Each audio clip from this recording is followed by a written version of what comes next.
الرحیم۔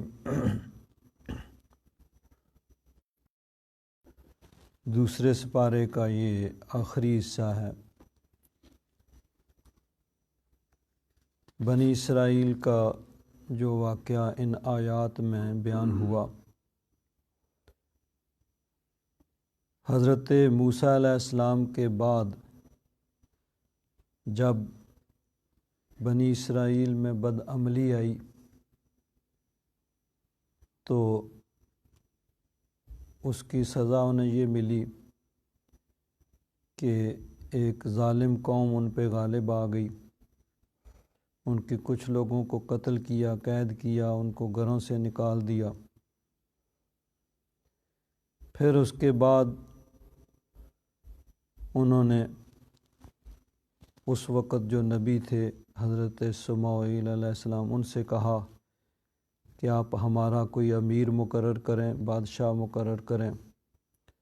جس کی سرکردگی میں ہم جہاد کریں۔ یہ تفصیل کے ساتھ گزشتہ چند درسوں میں اس کو بیان کیا گیا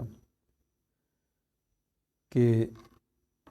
حضرت سموئیل علیہ السلام نے فرمایا کہ کہیں ایسے نہ ہو کہ جب تم پر جہاد فرض کیا جائے تو پھر تم بیٹھ جاؤ۔ انہوں نے کہا یہ کیسے ہو سکتا ہے؟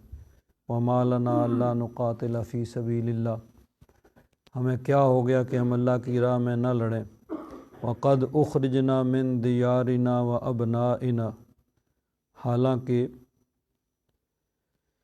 ہمیں نکالا گیا ہمارے گھروں سے اور ہماری اولادوں سے۔ پھر جب ان پر جہاد فرض کیا گیا تو پھر گئے مگر تھوڑے۔ اب اس کی تفصیل آگے پھر اس طرح بیان ہوئی کہ جب اللہ تبارک و تعالیٰ کی طرف سے ایک عام شخص قوم کا جن کا نام طالوت تھا، ان کو امیر مقرر کیا گیا، تو جو لوگ مالا ان تھے، یعنی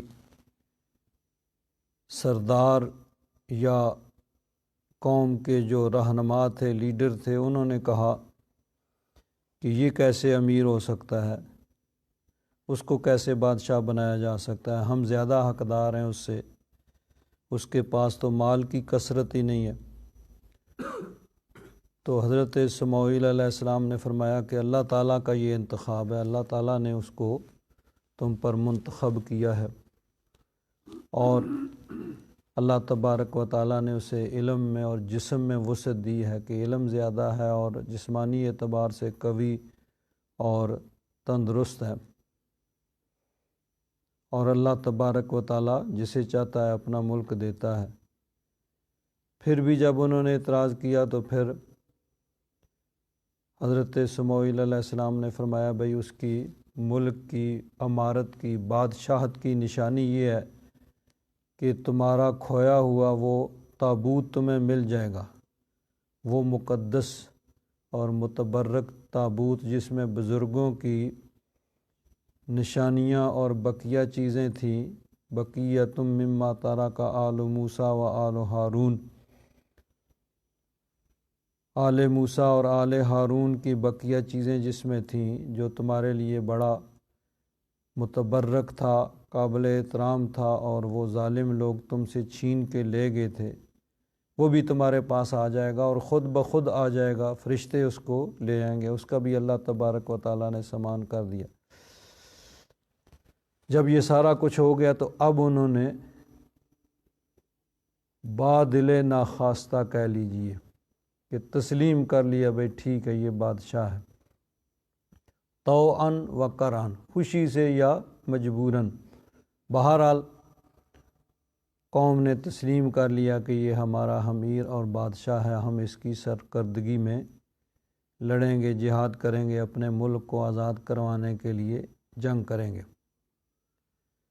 چنانچہ طالوت جن کو بادشاہ مقرر کیا گیا تھا، ان کی سرکردگی میں 70,000 کا لشکر نکلا۔ اس کو محدثین اور مورخین نے لکھا ہے کہ 70,000 تعداد تھی ان کی، یا 80,000 تعداد تھی بنی اسرائیل کی جو ان کے ساتھ نکلے تھے۔ لیکن ابھی اس کے امتحان اور بھی ہیں، یعنی یہاں پہ ابھی بات ختم نہیں ہوئی، ابھی آگے بھی آزمائش تھی۔ تو آزمائش بھی ایسی جو پہلے بتا دی گئی کہ ہاں یہ تمہاری آزمائش ہے، یہ تمہارا امتحان ہے، تو اب اس کا بتا دیا، سوال بھی بتا دیا، جواب بھی بتا دیا، یہ سوال ہوگا، یہ جواب ہوگا۔ اب بھی اگر کوئی فیل ہو جائے تو اس کی اپنی نااہلی کوتاہی کے علاوہ اور کیا کہا جا سکتا ہے۔ فلما فصل طالوت بالجنود، پس جب فصلہ کا معنی جدا ہونا، نکلنا، نکلے طالوت بالجنود لشکر کے ساتھ، لشکر کو لے کے نکلے، 80,000 کا لشکر بنی اسرائیل کا ان کے ساتھ ہے ان ظالم قوم سے لڑنے کے لیے۔ قال، تو طالوت نے کہا، ان اللہ مبتلیکم بنہر، اللہ تبارک و تعالیٰ تمہیں آزمانے والا ہے ایک نہر کے ساتھ۔ نہر دریا کو بھی کہتے ہیں، چھوٹا ہو بڑا ہو۔ تو مطلب یہ ہے کہ آگے ایک نہر آ رہی ہے۔ گرمی کا موسم تھا، شدت کی پیاس سے انہوں نے شکایت کی کہ پیاس کی بہت شدت ہے، تو انہوں نے کہا کہ ایک نہر آ رہی ہے، فمن شرب منہ فلیس منی، گرمی کا موسم ہے، شدت کی پیاس ہے، تو صاف شفاف میٹھا پانی ہے سامنے، تو اب گویا روزے والی کیفیت ہو گئی۔ جس طرح روزہ رکھا ہوا ہے، چاہے کتنی پیاس لگی ہوئی ہو اور پانی، شربت ٹھنڈا میٹھا سامنے موجود ہو تو پینا نہیں ہے بھئی، پی نہیں سکتے۔ تو شدت پیاس، گرمی، تو آگے نہر بھی آ گئی، لیکن حکم کیا ہوا، فمن شرب منہ فلیس منی، جو اسے پیے گا وہ میرا نہیں ہے، اس اب میرے کے ساتھ اس کا کوئی تعلق نہیں ہے، وہ میرا لشکری، میرا فوجی نہیں ہے۔ وَمَن لَّمْ يَطْعَمْهُ، اور جس نے نہ پیا، فَإِنَّهُ مِنِّي، وہ میرا ہے۔ شاربہ یشرب، یہ پینا حقیقی معنی ہے، اور طعمہ یطعم عام طور پر کھانے کے معنی میں استعمال ہوتا ہے، لیکن مجازن پینے کے معنی میں بھی استعمال ہو جاتا ہے۔ تو اب یہ فمن شرب منہ، جس نے اس میں سے پیا وہ میرا نہیں ہے۔ وَمَن لَّمْ يَطْعَمْهُ بولا، وَمَن لَّمْ يَشْرَبْهُ بھی ہو سکتا تھا جو حقیقی معنی ہے۔ تو اب یہ ایک فصاحت اور بلاغت کی ایک قسم ہے کہ ایک ہی لفظ کو بار بار استعمال نہیں کیا جاتا،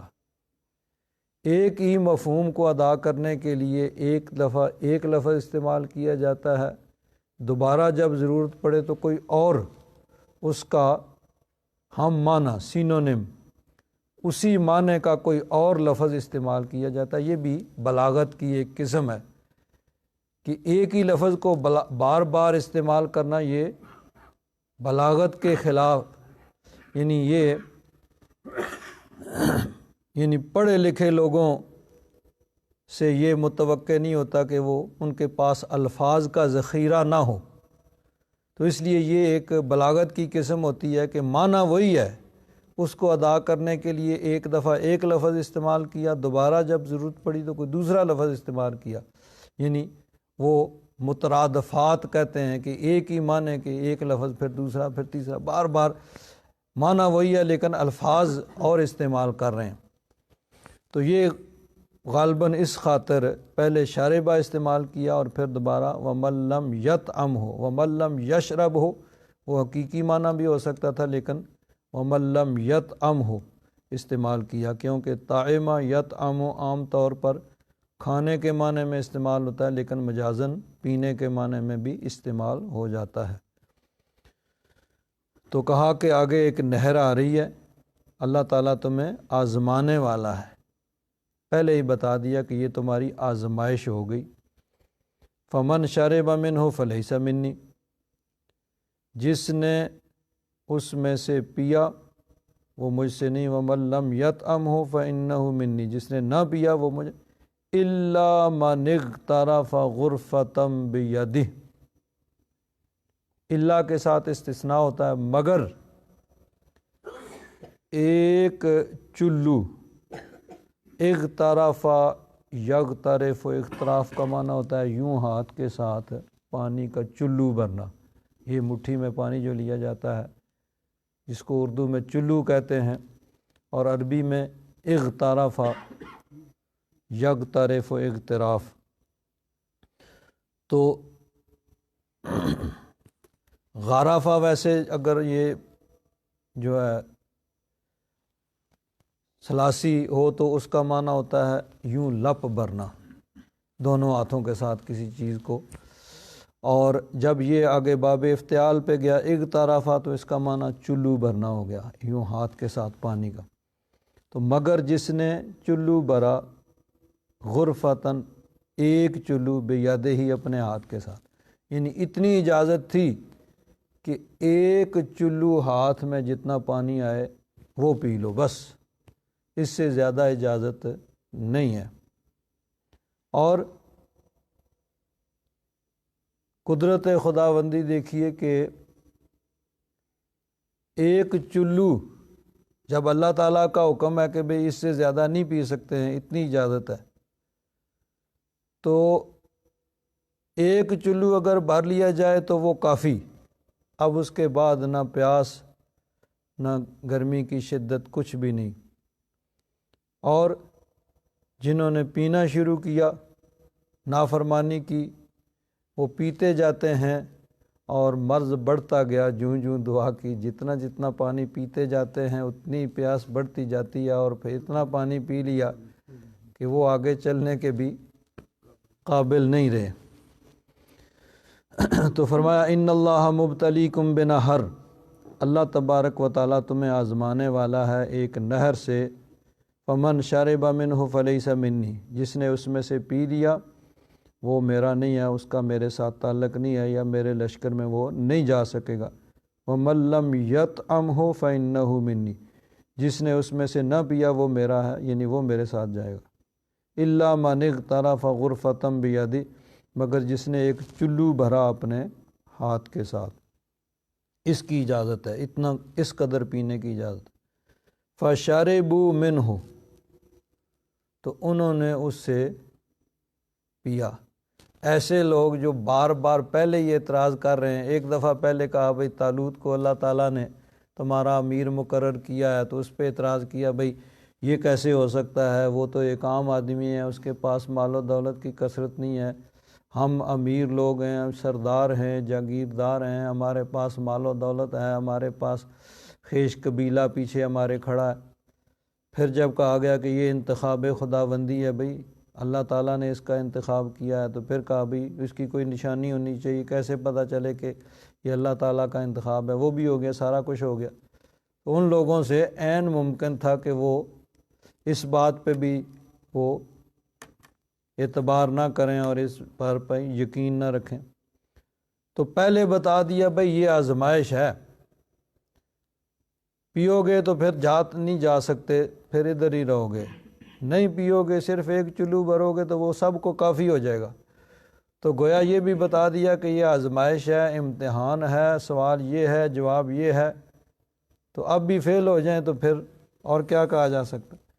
فشربوا منہ، تو انہوں نے اس میں سے پی لیا، الا قلیلا منہم، مگر ان میں سے تھوڑے، کچھ لوگ، جس کے بارے میں حضرت عبداللہ بن عباس رضی اللہ تعالیٰ عنہ نے فرمایا کہ وہ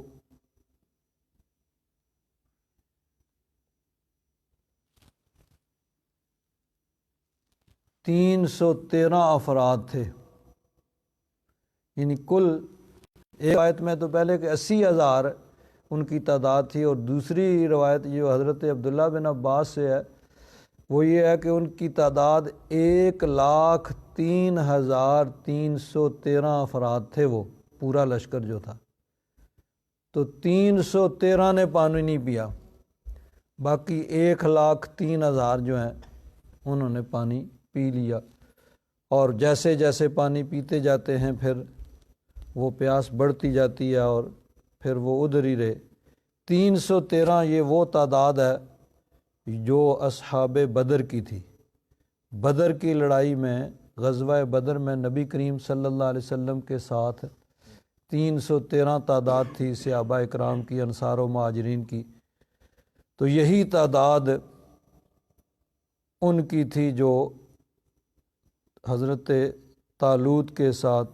اس زمانے میں رہ گئے۔ باقی جو تھے انہوں نے پانی پیا اور پانی پی پی کے پھر وہ یہیں کے رہ گئے، پھر آگے جانے کے قابل نہیں رہے۔ تو یہ اصحاب بدر کی تعداد کے برابر 313 افراد تھے، وہ آگے چلے گئے اور یہ جو ہیں وہ پیچھے رہ گئے۔ فلما جاوزہ، پھر جب وہ آگے گزر گئے، ہوا سے مراد طالوت، والذین آمنوا معہ، جو اس کے ساتھ ایمان لائے، یقین رکھتے تھے، جنہوں نے یعنی ان کی بات پہ یقین کیا۔ اور ظاہر بات ہے کہ طالوت جو تھے بادشاہ امیر لشکر تھے، وہ ایسی بات اپنے پاس سے تو نہیں کر سکتے تھے۔ ظاہر بات ہے کہ یہ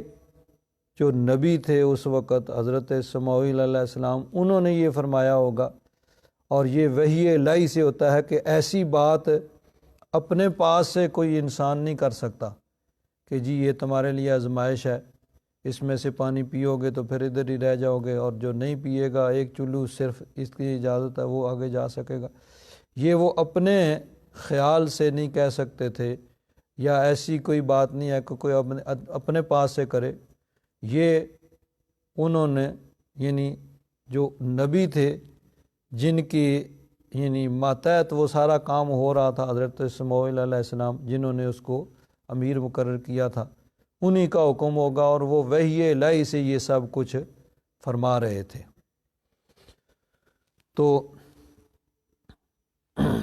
جنہوں نے پیا وہ تو ادھر ہی رہے، اور جنہوں نے نہیں پیا وہ اس کو پار کر کے گئے، اور وہ 313 تعداد تھی۔ قالو، بولے، لا طاقت لنا اليوم بجالوت وجنودہ، آج ہمیں طاقت نہیں جالوت اور اس کے لشکر کی۔ اب یہ اس قوم میں یا اس وقت ایسے نام ہوتے ہوں گے جیسے طالوت، جالوت یہ تھا، یہ ظالم بادشاہ تھا جو ان کے مد مقابل تھا۔ طالوت تو وہ تھے کہ جن کو بنی اسرائیل کا امیر مقرر کیا گیا تھا، امیر لشکر اور بادشاہ مقرر کیا گیا تھا، اور اسی وزن پہ ہے جالوت، یہ ظالم بادشاہ تھا۔ کہتے ہیں بڑا وہ مضبوط، توانا، طاقتور بادشاہ تھا، اور وہ مفسرین کرام نے لکھا ہے، مورخین نے، کہ لشکر پیچھے ہوتا تھا، وہ آگے آگے ہوتا تھا، اور لشکر کے پہنچنے سے پہلے ہی وہ دشمن کو شکست دے دیتا تھا اکیلا ہی، اتنا توانا اور مضبوط تھا۔ تو قالو، کنہوں نے کہا؟ اب اس میں دو طرح کے اقوال ہیں۔ ایک قول تو یہ ہے کہ جو 313 ان کے ساتھ گئے تھے انہی میں سے کچھ لوگوں نے کہا، جب دیکھا کہ اتنا طاقتور اور اس کے ساتھ اتنا بڑا لشکر اور ہماری تعداد 313، تو انہوں نے کہا کہ جی آج تو ہمارے اندر اس کا مقابلہ کرنے کی طاقت نہیں ہے، اس کا جالوت اور اس کے جنود، اس کے لشکر کی۔ اور ایک قول یہ ہے کہ وہ جو پیچھے رہ گئے تھے یہ وہ کہہ رہے تھے، یعنی دریا کے، نہر کے دوسرے کنارے پہ ہی جو پیچھے ہی رہ گئے، انہوں نے کہا کہ آج ہم میں طاقت نہیں ہے جالوت اور اس کے لشکر کے مقابلہ کرنے کی، یعنی پانی پی پی کے وہ جتنا پیتے جاتے ہیں اتنی پیاس بڑھتی جاتی ہے، اور وہیں پہ پڑے ہوئے ہیں، اور وہیں سے وہ پکار کے کہہ رہے ہیں بھئی ہمارے پاس آج طاقت نہیں ہے، ہم نہیں جا سکتے۔ تو بہرحال دونوں طرح کے اقوال ہیں۔ تو اگر وہ لوگ کہنے والے ہوں جو ساتھ تھے 313، تو اس کا مطلب ہے کچھ لوگ ان میں سے یہ کہہ رہے ہیں کہ جی اتنا بڑا لشکر اور اتنے طاقتور جنگجو بہادر، ان کے ساتھ یہ تھوڑے سے لوگ کیسے مقابلہ کر سکتے ہیں۔ قال الذین یظنون انہم ملاقو اللہ، انہوں نے کہا جن کو یقین تھا کہ انہیں اللہ سے ملنا ہے، رب کی بارگاہ میں حاضر ہونا ہے۔ ظن گمان کے معنی میں ہوتا ہے اور یقین کے معنی میں بھی استعمال ہوتا ہے، اور یہاں یقین کے معنی میں ہے کہ انہیں یقین تھا کہ انہوں نے اللہ تعالیٰ کی بارگاہ میں حاضر ہونا ہے، یعنی یہ کہ یہ زندگی جانے والی ہے، آج نہیں تو کل جانا تو ہے ہی دنیا سے، اور اگر یہاں اللہ کے حکم پر اللہ کی راہ میں لڑتے ہوئے اس جان کو دے دیں تو جان دی ہوئی اسی کی تھی، حق تو یہ ہے کہ حق ادا نہ ہوا۔ تو انہوں نے کہا کہ ٹھیک ہے، وہ طاقتور ہے، بہت بڑا لشکر ہے، بڑے جنگجو ہیں، لیکن کیا ہوتا ہے، کم من فئۃ قلیلۃ غلبت فئۃ کثیرۃ باذن اللہ، بسا اوقات کئی دفعہ ایسے ہوتا ہے کہ تھوڑی جماعت، فئۃ قلیلۃ چھوٹی جماعت، چھوٹا لشکر، غلبت فئۃ کثیرۃ بڑے لشکر پہ غالب آ گیا، باذن اللہ، اللہ کے حکم سے۔ جب اللہ تبارک و تعالیٰ کی مشیت ہوتی ہے، اللہ تعالیٰ کا حکم ہوتا ہے، تو چھوٹا لشکر بڑے لشکر پہ غالب آ جاتا ہے۔ واللہ مع الصابرین، اللہ تبارک و تعالیٰ صبر کرنے والوں کے ساتھ ہے۔ یعنی یہ اللہ تبارک و تعالیٰ کی مشیت پہ ہے کہ جب اللہ تعالیٰ چاہتا ہے تو پھر کیا ہوتا ہے کہ خانہ کعبہ کو گرانے کے لیے ابرہہ اتنا بڑا لشکر لے کے آتا ہے، اور لشکر میں ہاتھی ہیں، ہاتھیوں کو آگے آگے انہوں نے رکھا ہوا ہے۔ تو اللہ تبارک و تعالیٰ نے یعنی اہل مکہ تو اس لشکر کو دیکھ کے ہی مکہ خالی کر کے چلے گئے، بھئی اس لشکر کا ہم کیسے مقابلہ کر سکتے ہیں، فوج ہے باقاعدہ، اتنا بڑا لشکر اور مسلح، اور ان کے ساتھ ہاتھی بھی ہیں، تو وہ تو شہر خالی کر کے چلے گئے، شہر خالی ہے، آگے لشکر ہی کوئی نہیں ہے، کوئی مقابلہ کرنے والا، کوئی روکنے والا ہی نہیں ہے۔ لیکن اللہ تبارک و تعالیٰ نے کیا کیا، چھوٹے چھوٹے پرندے بھیج دیے، اور ان پرندوں نے پتھر گرائے اور اس سارے لشکر کو تہس نہس کر دیا۔ الم تری کیف فعل ربک باصحاب الفیل، کیا تو نے نہیں دیکھا کہ تیرے رب نے ہاتھی والوں کے ساتھ کیا سلوک کیا۔ الم یجعل کیدہم فی تضلیل، کیا اللہ تبارک و تعالیٰ نے ان کی جو چال تھی، جو ان کا مکر تھا، جو ان کی پلاننگ تھی، منصوبہ بندی تھی، اس کو ناکام نہیں کر دیا۔ وَأَرْسَلَ عَلَيْهِمْ طَيْرًا أَبَابِيلَ، اللہ تعالیٰ نے ان پر پرندوں کے جھنڈ، ابابیل پرندے بھیجے، ترمیہم بحجارۃ من سجیل، جو پتھر کی کنکریاں ان پر پھینکتے تھے، فجعلہم، پس انہیں کر دیا کعصف ماکول، جیسے کھایا ہوا بھس، یعنی جانور بھوسا کھاتے ہیں تو پیچھے ٹنڈ بچ جاتے ہیں، چھوڑ دیتے ہیں جو بچا ہوا ہوتا ہے، اس طرح اس لشکر کی کیفیت ہوگی۔ تو اللہ تبارک و تعالیٰ جب چاہے تو ابابیلوں سے فیلوں کو، یعنی ہاتھیوں کو مروا سکتا ہے، تو یہ مشیت خداوندی ہے جب چاہے، لیکن یہ ہمیشہ نہیں ہوتا ہے، ایسے کبھی کبھی ہوتا ہے۔ عام طور پر یہی ہوتا ہے کہ جو طاقتور ہوتا ہے وہی غالب ہوتا ہے۔ اسی لیے مسلمانوں کو یعنی یہ معجزات یہ ممکن ہیں، لیکن صرف معجزات پہ، یعنی اس پہ کہ معجزہ کوئی ہو جائے گا اور خود بخود ہی ان کی توپوں میں کیڑے پڑ جائیں گے، یہ نہیں ہے، بلکہ مسلمانوں کو خود اپنے آپ کو تیار اور مضبوط رکھنے کا حکم ہے۔ چنانچہ دیکھیے اللہ تبارک و تعالیٰ نے ارشاد فرمایا اہل ایمان کو کہ وَأَعِدُّوا لَهُمْ، تم ان کے لیے اپنے دشمنوں کے لیے تیار رکھو، مَسْتَطَعْتُم مِّن قُوَّةٍ، جو تم سے بن پڑے قوت، وَمِن رِّبَاطِ الْخَیْلِ، اور گھوڑے باندھنا، یعنی سرحد کے اوپر اپنے سرحد کے دفاع کے لیے فوج موجود رہے، تُرْہِبُونَ بِهِ عَدُوَّ اللَّهِ وَعَدُوَّکُمْ، تم اس کے ساتھ ڈراؤ اپنے دشمن کو اور اللہ کے دشمن کو۔ اب یہ مطلب یہ ہے کہ جب تم جنگ کے لیے تیار ہوگے تو پھر تمہارے ساتھ کوئی جنگ نہیں کرے گا، یعنی مضبوط ہوگے تو مضبوط سے کوئی لڑنے کے لیے نہیں آئے گا یا لڑنے کے لیے 100 بار سوچے گا۔ اگر کمزور ہوگے، اپنے آپ کو مضبوط نہیں کرو گے تو پھر ظاہر بات ہے کہ جس کا جی چاہے گا وہی دبا لے گا۔ تو یہ معجزات ہوتے رہتے ہیں، اور یہ نہیں کہ پہلے ہوئے اب نہیں ہو سکتے، ہر دور میں ہو سکتے ہیں، لیکن اس پہ یعنی یہ نہیں ہے کہ صرف آدمی معجزات پہ یقین رکھے، بلکہ حکم یہ ہے کہ تم خود کوشش کرو۔ اب دیکھیے جس طرح دنیاوی معاملات میں یہ ہے کہ انسان اللہ تبارک و تعالیٰ چاہے تو بغیر محنت اور کوشش کے کسی کو روزی دے دے اور گھر بیٹھے اس کو کھانے کے لیے ملتا رہے، ممکن تو ہے، اللہ تعالیٰ کی قدرت سے تو کوئی بعید نہیں ہے، لیکن اللہ تبارک و تعالیٰ نے ایک روٹین جو مقرر فرمائی ہے کہ حکم دیا بھائی ٹھیک ہے تم کوشش کرو، محنت کرو، اور محنت کے ذریعے تم اپنا رزق کماؤ۔ تو انسان کوشش کرتا ہے، محنت کرتا ہے، جتنی محنت کوشش کرتا ہے، اور پھر جو اللہ تبارک و تعالیٰ نے لکھا ہے وہ ملتا ہے۔ تو ممکن تو ہے، اللہ تعالیٰ کی قدرت سے تو کوئی بعید نہیں ہے نا کہ اللہ تعالیٰ گھر بیٹھے دے دے اور سب کو دے دے، لیکن یہ یعنی اللہ تبارک و تعالیٰ کے طریقہ اور نہیں ہے، بلکہ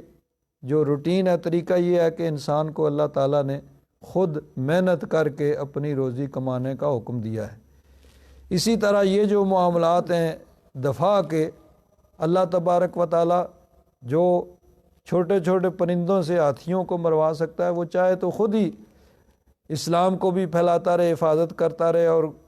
لیکن یہ قدرت ہے اور حکمت یہ ہے کہ اللہ تبارک و تعالیٰ نے مسلمانوں کو حکم دیا بھائی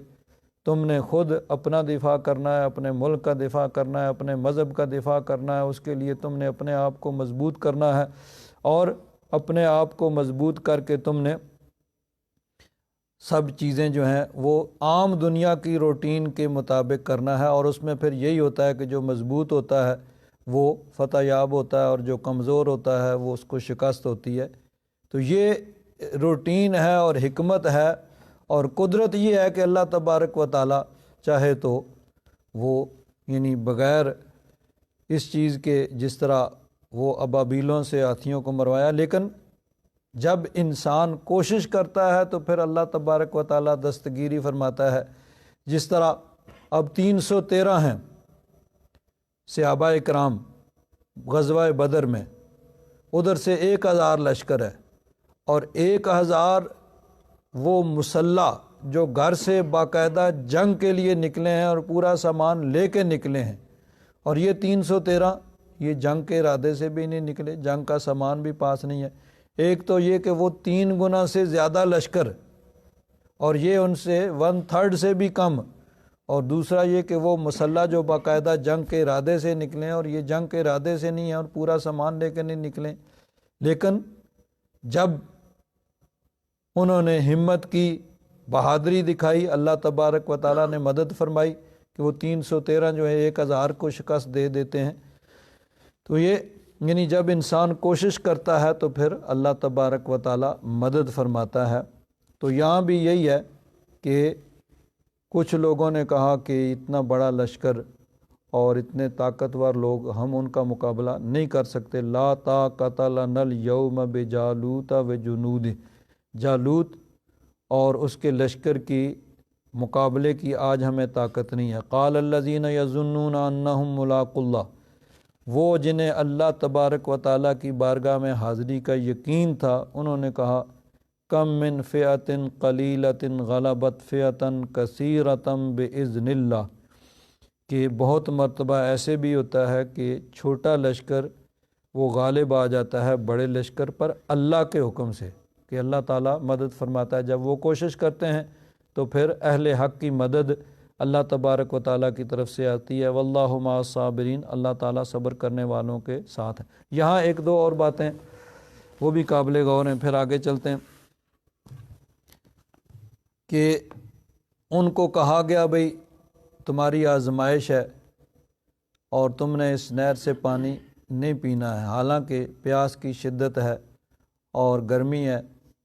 طبیعت کا تقاضا یہ ہے کہ تم پیو، لیکن حکم یہ ہے کہ نہیں پینا۔ اس طرح آزمائش ہوتی ہے۔ تو اب بہت سے مواقع پہ انسان کو اس طرح آزمایا جاتا ہے۔ مثلا دیکھیے، انسان بڑی محنت کوشش کے ساتھ مال کماتا ہے اور دل نہیں چاہتا کہ یہ مال کسی دوسرے کو دے دیا جائے، خود استعمال کیا جائے، اپنی آسائش کا، آرام کا اور راحت کا سبب پیدا کیا جائے، سامان مہیا کیا جائے۔ تو بغیر یعنی اتنا محنت سے کمایا ہوا مال کسی دوسرے کو کیسے دے دیا جائے؟ لیکن اللہ تعالیٰ کا حکم ہے بھائی نہیں دینا، زکوٰۃ ادا کرو، ضرورت مندوں کو دو، رشتہ داروں کو دو۔ تو اب طبیعت نہیں چاہتی، لیکن اللہ تعالیٰ کا حکم ہے بھائی نہیں دینا۔ تو طبیعت کا نہیں، رب کے حکم کا تابع انسان کو ہونا چاہیے، کہ صرف اپنی طبیعت کا نہیں بلکہ یہ دیکھنا ہے کہ رب رسول کا حکم کیا ہے، شریعت کا حکم کیا ہے۔ اسی طرح آدمی تھکا ہوا ہے، نیند آ رہی ہے، دل چاہتا ہے کہ ابھی بستر پہ چلا جائے، لیکن اللہ کا حکم ہے نہیں ابھی عشاء کی نماز پڑھنی ہے۔ تو طبیعت کچھ اور چاہ رہی ہے، رب کا حکم کچھ اور ہے، تو اب طبیعت کی نہیں رب کے حکم پہ عمل کرنا ہے۔ اسی طرح انسان سویا ہوا، ابھی نیند پوری نہیں ہوئی ہے، تو دل چاہتا ہے کہ جی سوئے رہو، اللہ کا حکم یہ ہے کہ نہیں صبح کی نماز کا وقت ہو گیا، تھوڑی دیر کے بعد سورج نکلے، نماز قضا ہو جائے گی، رب کی نافرمانی ہو جائے گی۔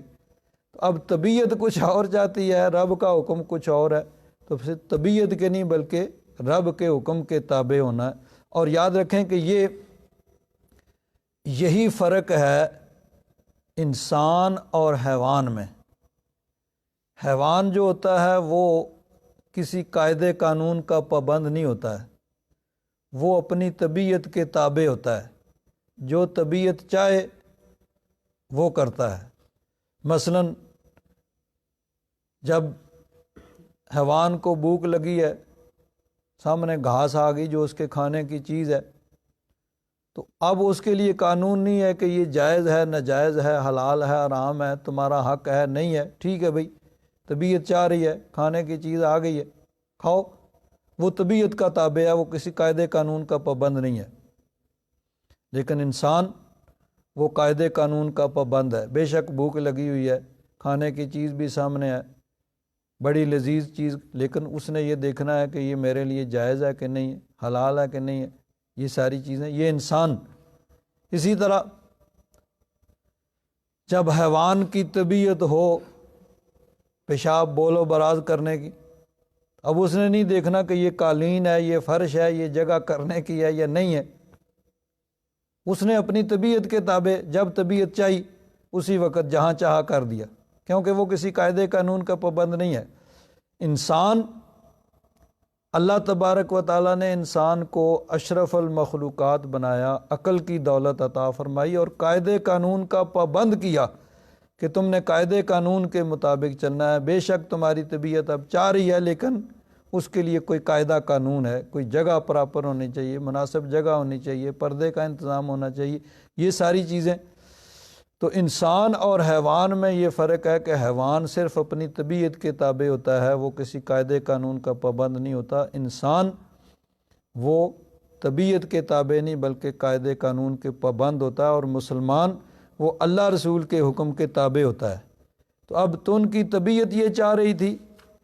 کہ گرمی ہے، پیاس ہے، ٹھنڈا پانی ہے، پیو، تو انہوں نے طبیعت کے تقاضے پہ عمل کیا اور اللہ رسول کا حکم جو ہے اس کو پس پشت ڈالا۔ پھر اس کا نتیجہ یہ نکلا کہ جو ان کو پہلے بتا دیا گیا تھا کہ وہ لوگ شامل نہیں ہو سکتے۔ اور اس میں یہ آزمائش بھی اس لیے آئی تھی کہ آگے جا کے جہاں تلواریں چلیں گی، خون بہے گا، لاشیں گریں گی، پہلے دیکھیں نا پہلے ایک معمولی سی آزمائش تو دیکھیں کہ صرف پانی پینا ہے، پیاس، تو جو یہ آزمائش نہیں برداشت کر سکتے وہ بڑی آزمائش کیسے؟ تو اس لیے گویا پہلے ہی ان کو چھانٹ دیا گیا کہ جو چھوٹی آزمائش میں کامیاب نہیں ہوتے وہ بڑی آزمائش کے لیے آگے جائے نہیں۔ تو بہرحال انسان کو اللہ رسول کا حکم، قاعدہ قانون اس کے مطابق چلنا چاہیے۔ چنانچہ احادیث مبارکہ میں بھی اس چیز کا اللہ تبارک و تعالیٰ اور اس کے محبوب کی طرف سے یہی حکم ہے۔ نبی کریم صلی اللہ علیہ وسلم کا ارشاد گرامی ہے کہ تم پر میرا حق ہے اور تم پر امراء کا بھی حق ہے، جب تک وہ 3 چیزوں کو قائم رکھیں۔ جب ان سے رحم طلب کیا جائے تو رحم کریں، جب وہ فیصلہ کریں تو عدل کریں، اور جب وہ عہد کریں تو کریں۔ اور جس نے یہ نہیں کیا اس میں یعنی امراء کے لیے ہے کہ وہ اگر ایسا کام نہیں کرتے تو پھر ان پر اللہ تبارک و تعالیٰ اور فرشتوں اور تمام لوگوں کی لعنت ہے۔ تو اب جس طرح میرا حق ہے، یعنی جس طرح حضور نے فرمایا کہ میرے احکام تم پہ لاگو ہیں، اسی طرح امراء۔ اب یہاں مراد اس سے ہے کہ جو قانون گورنمنٹ بناتی ہے، کسی بھی ملک میں جب انسان رہتا ہے تو وہاں جو قانون بنائے جاتے ہیں، ظاہر بات ہے کہ عوام کے فائدے کے لیے قانون بنایا جاتا ہے۔ جو بھی قانون بنایا جاتا ہے وہ عوام کے فائدے کو مد نظر رکھا جاتا ہے، ان کو نقصان سے بچانے کے لیے بنایا جاتا ہے۔ تو ان قوانین کی پابندی کرنا ہر انسان پہ لازم ہے کہ وہ قانون توڑ کے نہ اپنا نقصان کرے نہ دوسروں کا نقصان کرے، قانون کی پابندی کرے۔ تو یہ یعنی وہ بعض اوقات انسان کو یہ بھی نظر آتا ہے کہ قانون توڑ کے مجھے یہ فائدہ ہو جائے گا، لیکن قانون کی پابندی کر کے نقصان نظر آ رہا ہوتا ہے، لیکن بہرحال اس پہ پھر لازم ہے کہ وہ جس طرح شریعت مطہرہ کی پابندی، طبیعت کے خلاف اپنا آرام اپنا مال قربان کرنا پڑتا ہے، اسی طرح قانون کی بھی پابندی کرنی پڑتی ہے کہ اس کے لیے انسان کو اپنی طبیعت اور اپنے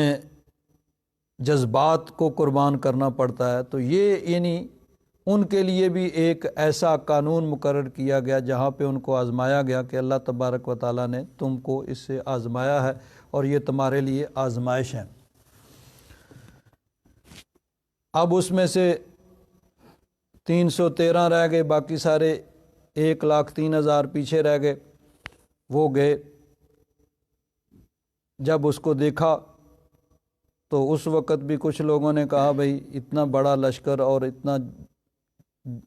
طاقتور، اس کے ساتھ کیسے مقابلہ ہو سکتا ہے؟ انہی میں سے کچھ لوگ جو یعنی یقین رکھتے تھے اللہ تبارک و تعالیٰ کی ذات مبارکہ پر، انہوں نے کہا کہ ایسے ہوتا ہے، کم من فئۃ قلیلۃ غلبت فئۃ کثیرۃ باذن اللہ، بہت بسا اوقات ایسے ہوتا ہے کہ چھوٹا لشکر بڑے لشکر پہ غالب آ جاتا ہے، واللہ مع الصابرین۔ بہرحال تیار ہوئے، اب آگے مقابلہ ہوتا ہے۔ وَلَمَّا بَرَزُوا لِجَالُوتَ وَجُنُودِهِ، جب وہ ظاہر ہوئے یعنی مقابلے میں آئے جالوت اور اس کے لشکر کے، قَالُوا رَبَّنَا أَفْرِغْ عَلَيْنَا صَبْرًا، تو انہوں نے کہا یعنی اللہ تبارک و تعالیٰ کی بارگاہ میں اب دعا کرتے ہیں، ربنا افرغ علینا صبرً، یا رب ذوالجلال ہم پہ ڈال صبر، وثبت اقدامنا، اور ہمارے قدموں کو ثابت رکھ یعنی ثابت قدمی عطا فرما، وانصرنا علی القوم الکافرین، اور ہمیں کافروں کی قوم پر مدد ہماری فرما۔ فہزموہم، تو ان 313 نے اس بڑے لشکر ان جنگجو قوموں کو شکست دے دی، بِإِذْنِ اللہ، اللہ کے حکم سے، یعنی کوشش انہوں نے کی مدد اللہ تبارک و تعالیٰ کی آئی، اللہ تبارک و تعالیٰ نے کرم کیا تو اللہ کے حکم سے انہوں نے ان کو شکست دے دی۔ وَقَتَلَ داود جالوت، اور داود نے جالوت کو قتل کیا۔ داود علیہ السلام جو اللہ تبارک و تعالیٰ کے نبی ہیں، اور پھر ان کے آگے بیٹے حضرت سلیمان علیہ السلام وہ بھی اللہ کے نبی ہیں، وہ بھی اس لشکر کے اندر شامل تھے۔ مورخین نے لکھا ہے کہ حضرت داود علیہ السلام، ان کے والد جن کا نام عیشا تھا وہ بھی اس لشکر میں شامل تھے، اور حضرت داود علیہ السلام کے باقی بھائی بھی اس کے لشکر کے اندر شامل تھے، اور وہ سب سے یعنی چھوٹے اور کمزور تھے۔ حضرت داود علیہ السلام نے اس جالوت کو قتل کر دیا۔ وَآتَاهُ اللَّهُ الْمُلْكَ، یعنی اس سے پہلے ان کو کوئی جانتا نہیں تھا، کم عمر تھے اور کمزور تھے، لیکن اس ظالم اور جابر اور طاقتور انسان بادشاہ کو حضرت داود علیہ السلام نے قتل کیا۔ وَآتَاهُ اللَّهُ الْمُلْكَ، اللہ تبارک و تعالیٰ نے انہیں ملک عطا فرمایا۔ والحکمت، ملک سے مراد بادشاہی اور حکمت سے مراد نبوت۔ وَعَلَّمَهُ مِمَّا يَشَاءُ، اور اللہ تبارک و تعالیٰ نے انہیں سکھایا جو چاہا، یعنی اللہ تبارک و تعالیٰ نے ان کو حضرت داود علیہ السلام کو لوہے سے زریں بنانے کا فن سکھایا، اور اللہ تبارک و تعالیٰ نے ان کو یہ کمال عطا فرمایا کہ وہ لوہے کو ہاتھ لگاتے تو لوہا ان کے ہاتھ میں موم کی طرح نرم ہو جاتا کہ جس طرح چاہتے اس کو موڑتے اور اسے وہ زریں بناتے تھے۔ اور اللہ تبارک و تعالیٰ نے ان کے لیے پرندے جو تھے، پرندے بھی ان کے پاس آ کر بیٹھتے جب حضرت داود علیہ السلام اللہ تبارک و تعالیٰ کی حمد و ثنا کرتے تو پہاڑ بھی ان کے ساتھ اللہ تعالیٰ کی حمد و ثنا کرتے، اور پرندے وَلَقَدْ آتَيْنَا دَاوُودَ مِنَّا فَضْلًا، اللہ تعالیٰ فرماتا ہے کہ ہم نے داود علیہ السلام کو اپنے پاس سے فضل عطا فرمایا، تو اور حکم دیا یا جبال، اے پہاڑوں، اوّبی معہ، تم بھی اس کے ساتھ اللہ تعالیٰ کی تسبیح کرو، والطیر، پرندوں کو بھی، پرندے بھی ان کے ساتھ مل کے اللہ تعالیٰ کی تسبیح کرتے۔ وَأَلَنَّا لَهُ الْحَدِيدَ، اللہ تعالیٰ فرماتا ہے کہ لوہا ہم نے ان کے لیے نرم کر دیا، یعنی یہ آپ کا معجزہ تھا کہ لوہے کو ہاتھ لگاتے تو لوہا وہ نرم ہو جاتا موم کی طرح، آپ اس سے زریں بناتے تھے۔ اَنِعْمَلْ سَابِغَاتٍ وَقَدِّرْ فِي السَّرْدِ وَاعْمَلُوا صَالِحًا إِنِّي بِمَا تَعْمَلُونَ بَصِيرٌ۔ پھر آگے آپ کے بیٹے حضرت سلیمان علیہ السلام کو اللہ تبارک و تعالیٰ نے نبوت و رسالت عطا فرمائی، اور نبوت و رسالت اور اس کے ساتھ ساتھ بادشاہت، یعنی دونوں چیزیں یہ سب سے پہلے حضرت داود علیہ السلام میں اکٹھی ہوئی۔ پہلے بنی اسرائیل میں بادشاہ کوئی اور آدمی ہوتا تھا اور نبی کوئی دوسرا، جس طرح یہی ہے اسی واقعہ میں کہ نبی حضرت سموئیل علیہ السلام تھے، اور پھر اللہ کے حکم سے انہوں نے طالوت کو بادشاہ مقرر کیا تھا۔ تو بادشاہ ہوتا اسی قوم میں بنی اسرائیل میں سے، لیکن بادشاہ کوئی اور ہوتا تھا،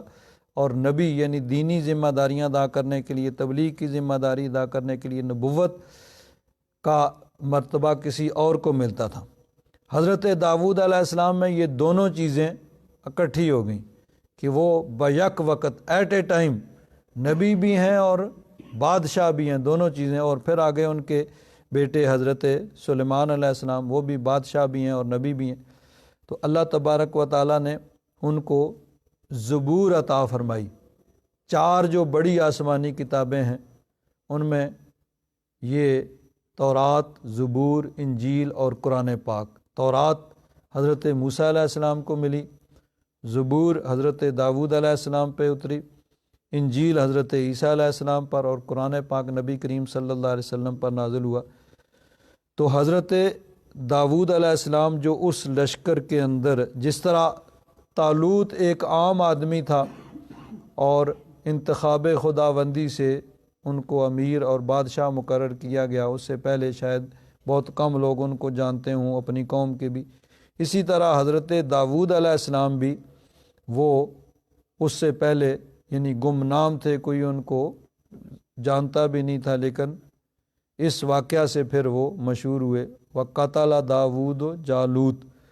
اور داؤد علیہ السلام نے اس ظالم بادشاہ جالوت کو قتل کیا۔ وَآتَاهُ اللَّهُ الْمُلْک، اور اللہ تبارک و تعالیٰ نے انہیں ملک عطا فرمایا، والحکمت، اور نبوت عطا فرمائی، وعلمہ مما یشاء، اور ان کو سکھایا جو چاہا۔ اب مورخین نے، مفسرین کرام نے، محدثین کرام نے اس کی تفصیل لکھی ہے اس واقعہ کی کہ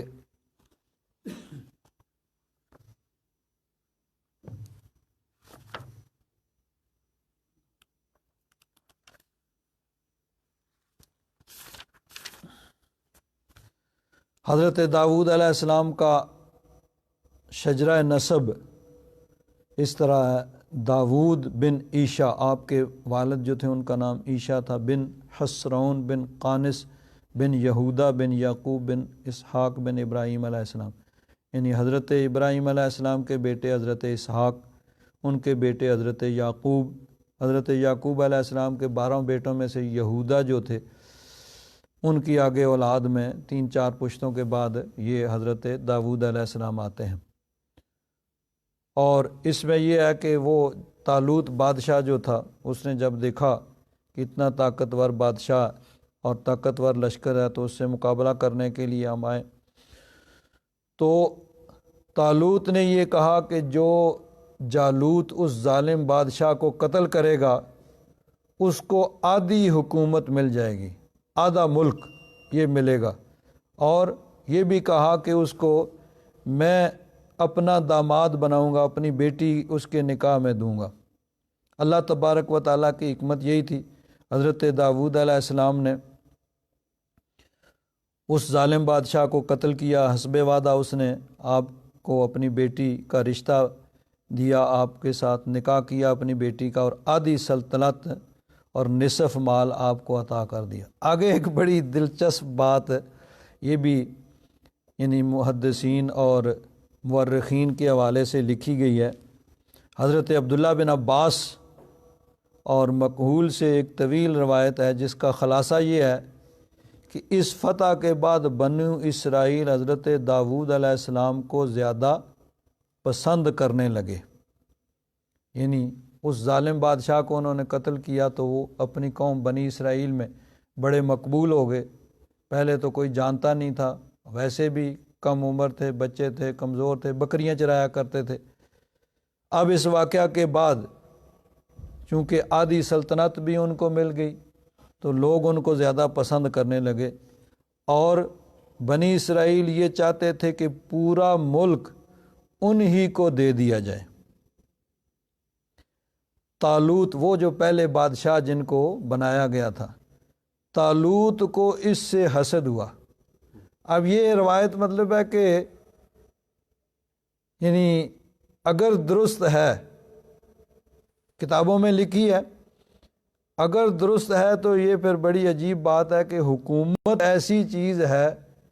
کہ جس کی وجہ سے باپ بیٹے میں ٹھن جاتی ہے، بیٹا باپ کا دشمن ہو جاتا ہے، باپ بیٹے کا دشمن ہو جاتا ہے۔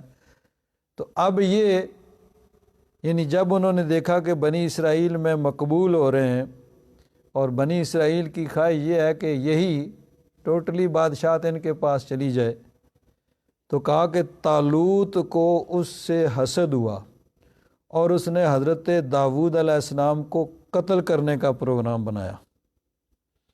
لیکن طالوت کی بیٹی جو حضرت داؤد علیہ السلام کی بیوی تھی، یعنی اس نے رشتہ دیا تھا، نکاح کیا تھا ان کے ساتھ،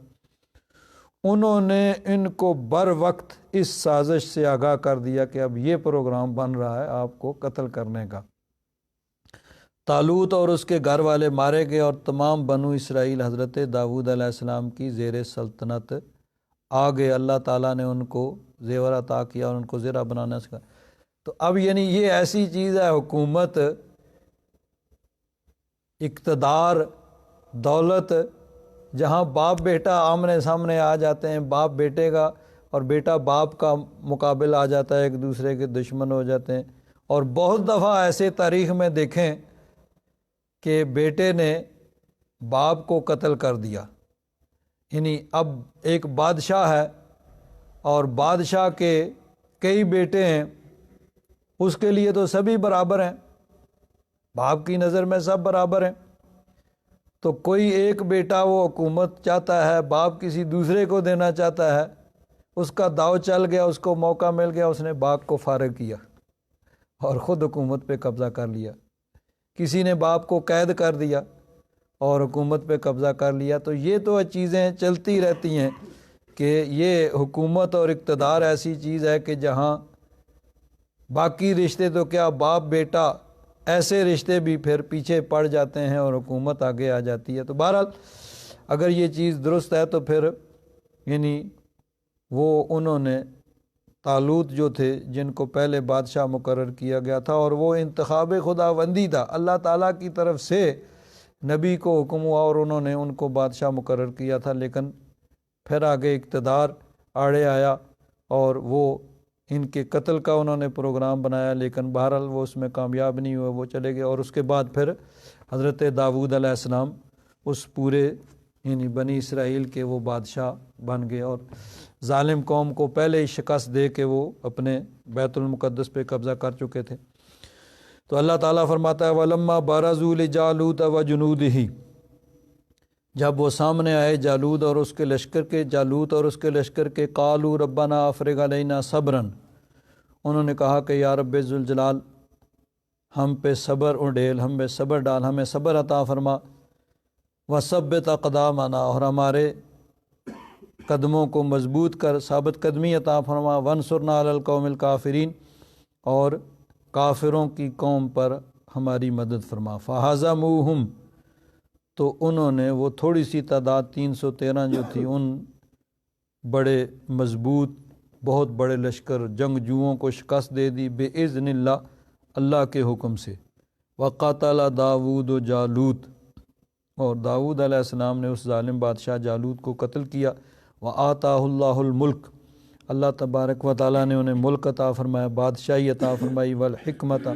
اور حکمت، سمجھداری، دانائی، اور نبوت مراد اس سے لی گئی ہے، نبوت عطا فرمائی، وَعَلَّمَهُ مِمَّا يَشَاءُ،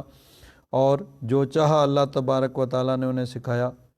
وَلَوْلَا دَفْعُ اللَّهِ النَّاسَ بَعْضَهُمْ بِبَعْضٍ، اور اگر اللہ تبارک و تعالیٰ دفع نہ کرتا، دور نہ کرتا لوگوں کو بعض کے ذریعے، لَفَسَدَتِ الْأَرْض، تو زمین میں فساد پھیل جاتا، وَلَكِنَّ اللَّهَ ذُو فَضْلٍ عَلَى الْعَالَمِينَ، لیکن اللہ تبارک و تعالیٰ تمام جہانوں پر فضل فرمانے والا ہے۔ وہ ایسے ہی یعنی جب کوئی ظلم کسی کا انتہا کو پہنچ جاتا ہے تو پھر کسی اور کو کے ذریعے سے اللہ تبارک و تعالیٰ اس کو مٹا دیتا ہے اور اس کے ظلم کو ختم کرتا ہے۔ تِلْکَ آیاتُ اللَّهِ نَتْلُوهَا عَلَيْکَ بِالْحَقِّ، یہ اللہ کی آیات ہیں جو ہم آپ پر پڑھتے ہیں حق کے ساتھ۔ وَإِنَّكَ لَمِنَ الْمُرْسَلِينَ، اللہ تعالیٰ اپنے محبوب کو مخاطب کر کے ارشاد فرماتا ہے بے شک یقیناً آپ رسولوں میں سے ہیں۔ الحمدللہ رب العالمین، والصلاة والسلام علی حبیبہ سیدنا و مولانا محمد وعلی آلہ واصحابہ اجمعین۔ اللہم ربنا تقبل منا انک انت السمیع العلیم وتب علینا یا مولانا انک انت التواب الرحیم۔ صلی اللہ تعالی علی حبیبہ سیدنا و مولانا محمد وعلی آلہ واصحابہ اجمعین برحمتک یا ارحم الراحمین۔